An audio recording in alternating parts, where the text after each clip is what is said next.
Hello everyone, आप देख रहे हैं my YouTube channel Lakhnavi gardener. मेरे चैनल पर आप सभी का बहुत बहुत स्वागत करती हूं। आज की इस वीडियो में मैं आपके साथ शेयर करने वाली हूं एक ऐसे नेचुरल फर्टिलाइज़र के बारे में जो हम सभी के घरों में बहुत आसानी से पाया जाता है। अगर आपके पास बाजार का कोई भी खाद नहीं है, कोई भी चीज़ नहीं है और अपने गार्डन में आपने फूलों के पौधे लगा रखे हैं और आपके पौधे पर फूल नहीं आ रहे हैं, पौधा आपका ग्रोथ नहीं कर रहा है या लेजी सा दिख रहा है, तो ऐसी चीज़ें हमारे घर के अंदर ही पाई जाती हैं। ये बहुत बढ़िया नेचुरल फर्टिलाइज़र का भी काम करती हैं। उसमें से एक ऐसी चीज़ है जो चाय की पत्ती हम सभी के घरों में बहुत आसानी से पाई जाती है, हम सबके घर में मौजूद रहती है। अब ये बात कम लोगों को ही पता है कि चाय की पत्ती एक बहुत बढ़िया नेचुरल फर्टिलाइज़र है हमारे सारे पेड़ पौधों के लिए, खासकर उन पौधों के लिए जो कि एसिड लविंग प्लांट हैं। जैसे कि मिट्टी थोड़ी एसिडिक होनी चाहिए, बहुत अच्छे से ग्रोथ भी करते हैं और उन पर इस तरह से फूल भी आते हैं। तो जैसे मोगरा है, गुड़हल है, कामनी है, इन सब पौधों में ये बहुत अच्छा काम करता है। फर्टिलाइज़र बहुत असरदार है और ऑर्गेनिक है। सबसे बड़ी चीज़ है कि हमको 1 रुपया भी खर्च नहीं करना पड़ता है। अगर आपके पास कोई भी खाद नहीं है, कोई की कंपोस्ट भी नहीं है, तो चाय की पत्ती को डालकर आप अपने पौधे की ग्रोथ को भी बढ़ा सकते हैं और इस तरह से ढेरों कलियां भी पा सकते हैं और फूल भी पा सकते हैं। इन सब की जानकारी की वीडियो में आज देने वाली हूँ। तो अगर आपको इस तरह से फूल चाहिए, कलियां चाहिए, तो आपको वीडियो पूरा देखना होगा ताकि आपको सही और सटीक जानकारी मिल सके। तो आप वीडियो को पूरा ज़रूर देखें, बीच में स्किप बिल्कुल ना करें। इसका इस्तेमाल कैसे करना है, सबसे पहले हम ये जान लेते हैं कि हम सभी अपने गार्डन में चाय की पत्ती का इस्तेमाल करते ही क्यों हैं। क्या वजह है चाय की पत्ती के पीछे इस्तेमाल करने का।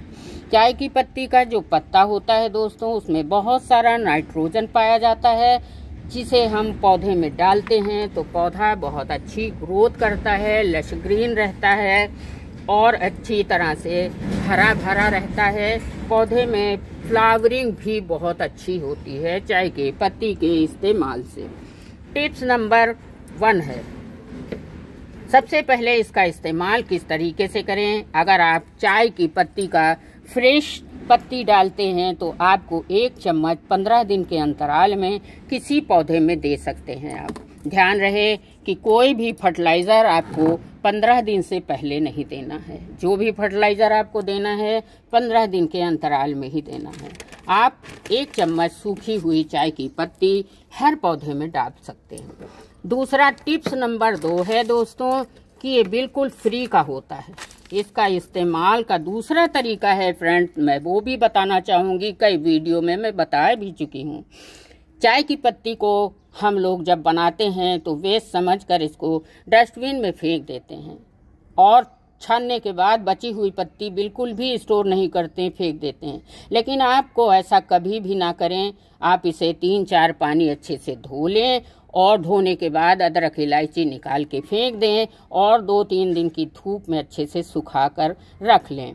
सुखाने से ये होगा दोस्तों कि हमारे पौधे में कोई भी फंगस या चींटी नहीं लगेगी। कई लोगों ने मुझे कमेंट किया कि मैम गुलाब के पौधे में चींटियाँ लग गई, फंगस लग गया। तो हो सकता है दोस्तों कि आपने पत्ती को बिना धोए ही डाल दिया हो डायरेक्ट। तो इस तरह से आपको नहीं करना है। धोकर सुखाकर आप स्टोर कर लीजिए, किसी ढक्कन वाले डिब्बे में बंद करके रख लीजिए। 2-4 महीना तक ये अच्छे से काम करता है। ये आपके पौधे के लिए बहुत ही असरदार नेचुरल फर्टिलाइज़र है। इसको डालने के बाद दोस्तों कोई दूसरे फर्टिलाइज़र को गुलाब, गुड़हल में, मोगरा में डालने की ज़रूरत ही नहीं पड़ेगी। इसके इस्तेमाल का जो तरीका है, पॉट के साइज के हिसाब से देना है।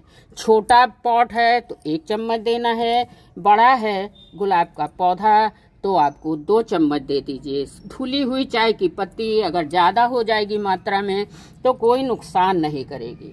ये हमारे चाय की पत्ती गुलाब के पौधे के लिए रामबाण फर्टिलाइजर साबित होता है। आपको दिखाना चाहूँगी, अभी 1 हफ्ता पहले ही मैंने चाय की पत्ती को धोकर सुखाकर इसमें डाला था। तुरंत ही 10 दिन के अंदर इस पे ढेरों कलियां आ गईं और इस तरह से फूलों से पौधा लद गया।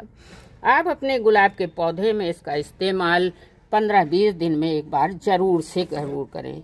ये हमारी पौधे की मिट्टी को एसिडिक बनाता है। एसिडिक मिट्टी हमारे गुलाब के पौधों को बहुत पसंद है। अगर आपके पौधे में फ्लावरिंग नहीं हो रही है तो चाय की पत्ती को आप धोकर सुखा लीजिए और 15 दिन में एक बार जरूर से जरूर गुलाब के पौधे में दीजिए। अगर आपके पास गुड़हल का पौधा है, बेले का पौधा है, उसमें भी आप दे सकते हैं। इससे ढेरों फूल पा सकते हैं। अगर आप कोई भी लिक्विड फर्टिलाइजर, किचन वेस्ट या केले के छिलके को बनाकर तैयार करते हैं साथियों, तो उसमें आप कुछ भी ना मिलाइए। लिक्विड में 1 चम्मच चाय की पत्ती मिला दीजिए, उससे भी आपको बहुत अच्छा रिजल्ट देखने को मिलेगा। बनाना पील फर्टिलाइजर को 2 छिलकों को रात भर के लिए भिगो दीजिए। दिन में सुबह के टाइम उसको छान कर लिक्विड बना लीजिए, उसमें आधी चम्मच सूखी चाय की पत्ती डाल दीजिए। फिर देखिए कमाल, कितना अच्छा रिजल्ट आपको मिलेगा। इसके अलावा आपके पौधे की रिपोर्टिंग कर रहे हैं, कोई भी कंपोस्ट अगर आपके पास नहीं है, सपोज करिए उस समय बर्मी कंपोस्ट, गोबर की खाद कुछ भी नहीं है अगर आपके पास रिपोर्टिंग करते समय, तो आप उसमें 2-3 चम्मच चाय की पत्ती मिला दीजिए। ये आपकी सॉइल को फर्टाइल बना देता है, मतलब एसिडिक बना देता है। चाय की पत्ती को मिट्टी में मिलाने से मिट्टी चिपचिपी नहीं होती, इस तरह से भुरभुरी हो जाती है। और जब आपकी मिट्टी भुरभुरी होगी तो आपका पौधा इस तरह से छोटा पौधा है, लेकिन देखिए कितना ज़्यादा ये हरा भरा है, वो कितनी अच्छी ग्रोथ है इसकी। तो आपकी मिट्टी जब भुरभुरी होगी तो पौधा अच्छे से ग्रोथ भी करेगा और इस तरह से ढेरों कलियां प्रोड्यूस करेगा। दोस्तों, फूलों की तो संख्या आप गिन ही नहीं पाएंगे, इतने फूल आएंगे। तो फ्रेंड, जरूरी तो नहीं है कि हम मार्केट से जाएं, बाजार से कंपोस्ट खरीद कर लाएं, कुछ फर्टिलाइजर खरीद कर लाएं। इन चीज़ों का यूज़ करके भी हम अपने किचन की चीज़ों का यूज़ करके भी अपने प्लांट में इस तरह से ढेरों फ्लावरिंग पा सकते हैं। ये नेचुरल तरीके से हम अपने प्लांट को बढ़ाते भी हैं और नेचुरल तरीके से साथियों, मैंने कई वीडियो बनाए हैं। मैं कभी भी अपने गार्डन में किसी पौधों में भी आप अपने गार्डन के केमिकल का यूज़ नहीं करती हूँ। यही कारण है कि हमारे पौधों में चमक और ब्राइटनेस बहुत ज़्यादा होती है, पत्तियां एकदम लश ग्रीन रहती हैं। तो आपको भी एक सुझाव है, आप केमिकल की तरफ ज़्यादा ना जाकर ऑर्गेनिक की तरफ जाइए और इनका इस्तेमाल करिए। देखिए, मैंने कॉफ़ी पाउडर का भी लिक्विड बनाया है और चाय पत्ती है, दोनों को अगर आप यूज़ करेंगे तो आपके प्लांट में इस तरह की फ्लावरिंग होने से कोई रोक नहीं सकता। दोस्तों, वीडियो अगर पसंद आई है तो एक लाइक तो बनता है, लाइक शेयर करिए। पहली बार हमसे जुड़े हैं, सब्सक्राइब नहीं किया है तो चैनल को सब्सक्राइब कर लीजिए, बेल आइकन को भी प्रेस कर दीजिए ताकि आने वाली वीडियो की नोटिफिकेशन आपको समय समय पर मिलती रहे। धन्यवाद।